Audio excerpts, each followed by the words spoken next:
What is the Dart? This is the Dart. Now, while this is clearly very informative, if you'll stick around, I'll explain a bit more.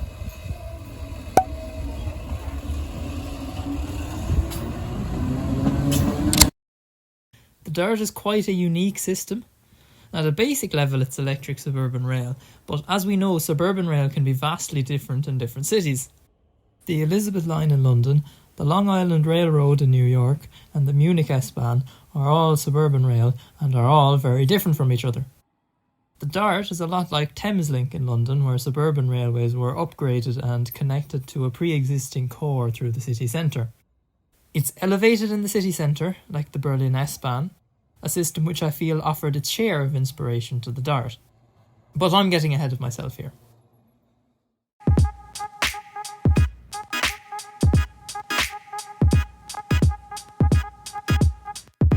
Our story starts in 1834 when the Dublin and Kingstown Railway opened. Incidentally, this was the first public railway in the country, and it was also another first, the first commuter railway in the world. Apart from the important connection to Dun Laoghaire Harbour to connect passengers and post, this line catered to commuters in Dun Laoghaire and the intermediate suburbs who wished to commute into Dublin City to work. For this reason, it had a very frequent service. It started out with trains every half an hour from 6 o'clock in the morning to 11:30 at night. Trains even ran at 15-minute intervals for most of the day on Sundays. Almost all services called at every station from Westland Row in the centre to Dun Laoghaire, which at the time was called Kingstown. Of course, Westland Row is now called Pearse Station. Next up is the Dublin and Drogheda Railway, which opened a line northwards in 1844, followed by a branch to the harbour in Howth in 1847. This was a more conventional railway for the time. The aim was to get to Belfast, but the branch to Howth did cater to freight from the harbour, day trippers and some commuters. This terminated in Amiens Street Station, which of course is now known as Connolly.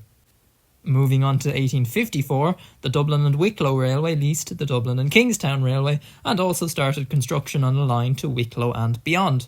The following year, they linked their line with the Dublin and Kingstown, creating a direct route from Dublin to Wicklow.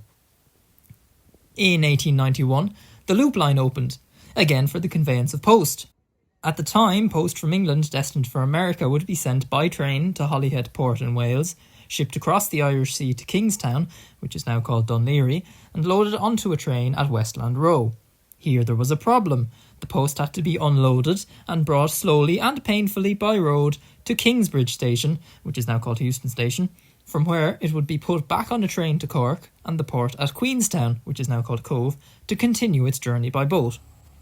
Sure, Jesus, you couldn't have any more name changes if you tried. Let me know in the comments if you'd like me to do a video explaining them. Anyway, the Loop Line solved this issue by connecting Pearse and Connolly stations. You may have noticed that Pearse Station has a line running through its front wall. This is the Loop Line, and it's a 2-track elevated viaduct running through the city centre. It connects to Connolly at 3 through platforms to the north of the terminus station. There was huge opposition to its construction as it would block some views of the Custom House and the river.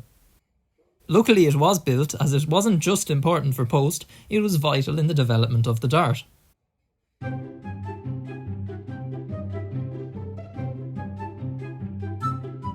In the late 1920s, the Irish government was looking for ways to use the excess power from the Shannon hydroelectric scheme. One of these was electric trains. At the same time, the Irish chemist Dr. James J. Drumm finished development of a nickel-zinc battery, the Drumm battery. These batteries were used in 4 electrical multiple-unit trains, with the first starting service in 1932. The trains were recharged by means of an overhead pickup, such as this one here in Bray. They had a top speed of 100 km per hour, and many passengers noted their strong acceleration at roughly 0.45 metres per second squared, which was a great improvement for the speed of the suburban service. The Drumm trains were used on services between Dublin and Bray, sometimes going as far as Greystones. They proved to be very useful, especially during later coal shortages. Unfortunately, when the time came to repair or replace them in 1949, they were replaced with diesel stock. Their electrical equipment was removed and they were used as unpowered carriages until 1955. In the 1970s, trains on the suburban network were in a sorry state. Few, if any, services ran to the other side of the city. Services terminated at the city centre stations. They were mostly formed of decrepit 2600 class railcars from the 50s, which had had their engines removed and were push-pull operated by re-engined 201 class locomotives. Now, these are not to be confused with the modern Irish Rail 201 class. The service was unreliable and the trains and signalling system failed regularly. The control cars at the opposite ends from the locomotive often had to be manned by a second member of staff in order to spot and put out fires, which were rapidly decreasing the number of control cars available and increasing the need to run around the trains with the locomotive. The interiors were no better. The seats were plastic and often had holes drilled in them to let water which had come from leaks in the roof drain out. Something had to be done.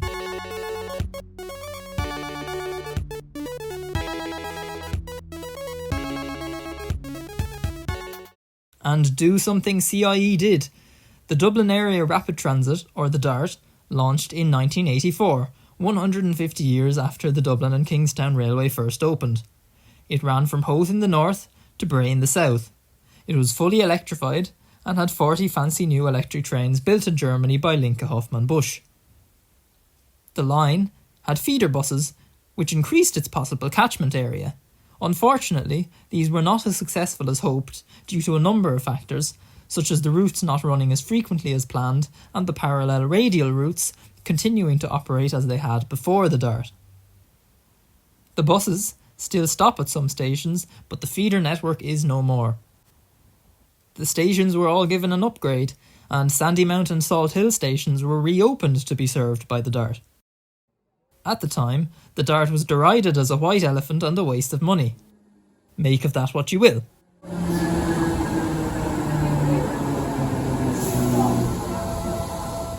At the turn of the millennium, there was further development. The line was extended south one stop to Greystones, and a new branch opened to the north along the Belfast Main Line. New stations opened at Clontarf Road in 1997 and Grand Canal Dock in 2001. These were joined in 2010 by Clongriffin Station. New trains were ordered as well. 5 two-car sets from Alstom, which were so unreliable they only managed 8 years of intermittent operation and have now been scrapped. Not long after, a further 17 4-car sets were ordered from the Tokyu Car Corporation in Japan. This is as the network stands today.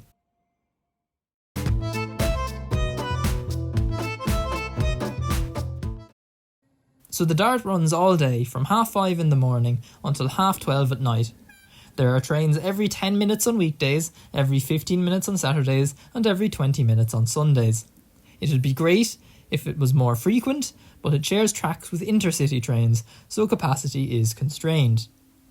Trains alternate between Howth and Malahide in the north, and every third train goes past Bray to Greystones. This section is single track, hence the lower frequency. The DART is a fine example of electrified suburban rail and an incredibly important part of Dublin's transport system. I'll have to tell you about the future of the system in a later video because I've rambled on for too long already. There's lots to be excited about, so subscribe to make sure you don't miss it.